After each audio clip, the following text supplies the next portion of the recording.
Hello, hello, j'espère que tu vas bien. Je suis absolument ravie de te retrouver aujourd'hui dans cette vidéo. Je suis Clélia Isaac et j'accompagne les femmes entrepreneurs pour être plus visibles, pour développer leur impact et puis pour gagner plus d'argent puisque le but d'une entreprise, c'est de générer en fait du cash. Ok, alors dans la vidéo d'aujourd'hui, ce dont j'ai envie de te parler, j'ai oublié mon sujet.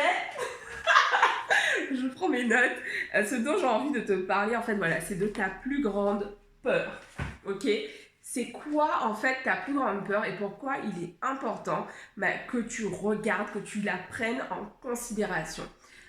Pour ceux d'entre vous qui découvrent cette chaîne, en fait, je parle très régulièrement de confiance en soi, de comment gérer ses émotions, de comment gérer ses peurs. Ce sont vraiment des sujets que j'aborde de façon privilégiée parce qu'en fait, me pencher sur ces questions en fait a complètement transformé ma vie et c'est pour ça que je me fais un devoir de transmettre à ce niveau-là.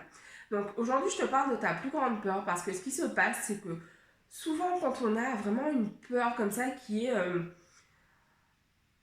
nous bouffe en fait, on a tendance un peu à la mettre sous le tapis, à pas la regarder, à pas aller jusqu'au bout des choses, à l'ignorer en fait et à s'occuper de toute autre chose plutôt que de considérer cette peur que l'on a.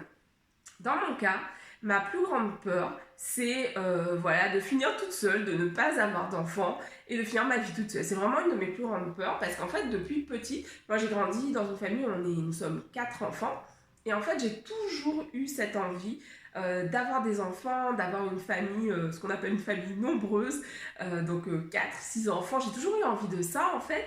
Et aussi loin que je puisse me souvenir, j'ai toujours eu ce rêve-là, voilà, d'avoir mon mari, mes enfants, ma maison, mon chien. Vraiment, c'est un de mes plus grands rêves.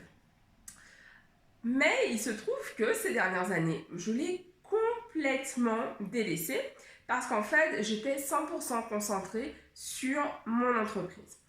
Et tout en étant concentrée sur mon entreprise, en fait, je sentais cette peur qui grandissait. Elle grandissait en fait, parce que je veux dire, une peur, c'est pas parce que tu ne t'occupes pas d'elle qu'elle disparaît.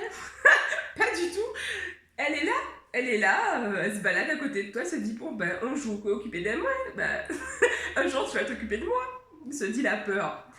Et elle grossit, ce qui fait que en fait, moi ce qui se passait, c'est que là où même jusqu'à l'année dernière, voilà, j'étais assez hyper confiante dans le fait que voilà, de toute façon la vie est parfaite et tout est parfait, etc.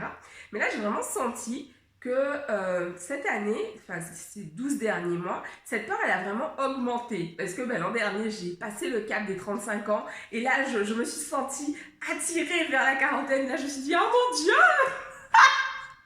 Parce que si tu es une femme et que tu regardes cette vidéo, tu sais très bien qu'une fois qu'on passe la trentaine, le monde entier passe son temps à nous demander alors, et le mari, alors, et les enfants.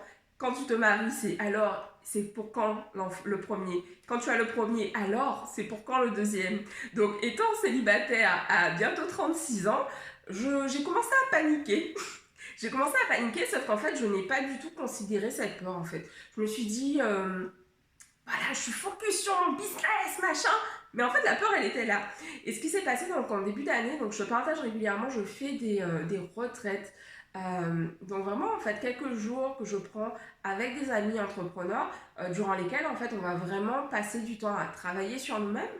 Et pendant la dernière retraite, ouais, c'était la dernière, pendant la dernière retraite, donc au mois de février, juste avant cet épisode que nous connaissons du Covid, j'ai vraiment eu ce truc de oh putain, cette peur en fait, je la planque sous le tapis, je ne la considère pas alors que c'est vraiment quelque chose qui me bouffe beaucoup d'énergie. Et donc à partir de ce moment-là en fait, j'ai décidé de m'y atteler en fait, comprendre qu'est-ce qui se joue là en fait. Et puis surtout j'ai tiré le fil. J'ai tiré le fil en fait. Je veux dire, parce que je ne l'avais jamais regardée en face. Je savais qu'elle était là, mais je faisais